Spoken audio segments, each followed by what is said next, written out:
Hello everyone, welcome back to my channel. Good morning সবাইকে। Last ব্লগে তোমরা দেখতেই পেলে যে আমি গিয়েছিলাম দীঘা জগন্নাথ মন্দিরে।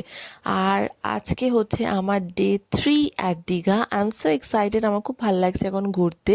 এখন একদম শীত শীত পড়েই গেছে আর খুব ভালো লাগছে এখন আউটিং করতে। তোমরা কে কে কোথায় গেছো অবশ্যই কমেন্ট করে জানিও। আর লাস্ট ভিডিওতে তোমরা অনেক ভালোবাসা দিয়েছো, থ্যাংক ইউ সো মাচ। এভাবেই সাপোর্ট করতে থাকো। আর আজকে আমি তোমাদেরকে খোঁজ দেবো একটা ইউনিক রেস্টুরেন্ট যেটা আছে দীঘাতে। একদম দীঘা স্টেশনের পাশেই তোমরা এই রেস্টুরেন্টটা পেয়ে যাবে, যেটা হচ্ছে রেল কোচ রেস্টুরেন্ট। এই রেস্টুরেন্টটায় তোমরা ঢুকলেই একদম বুঝতে পারবে যেন তোমরা ট্রেনের মধ্যেই আছো, ট্রেনের মধ্যেই খাওয়া দাওয়া করছে, একটা হেভি ব্যাপার।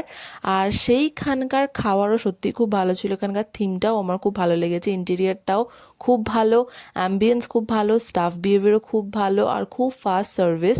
আর এইখানে আমার মা বাবা দাদা সবাই নিয়েছিল ভেজ থালি, যেটাই ছিল ভাত ডাল শুক্তো আলু পটলের তরকারি পায়েস চাটনি মিষ্টি দই এসব ছিল। আর এক্সট্রা করে এরা পোস্ত, তারপরে আরও দুটো তিনটে সবজি নেওয়া হয়েছিল। আর আমি নিয়েছিলাম এখানে ভেজ ফ্রাইড রাইস আর চিলি পনির। সো সেটাও খুবই ভালো লেগেছিল খেতে। আর এখানে তোমরা অবশ্যই ভিজিট করতে পারো। এখানে আমি বিলটা অ্যাটাচ করে দিয়েছি, সেটাও তোমরা দেখে নিও একটু পজ করে। তারপর একটু ঘুরে চলে গেছিলাম বাড়ি।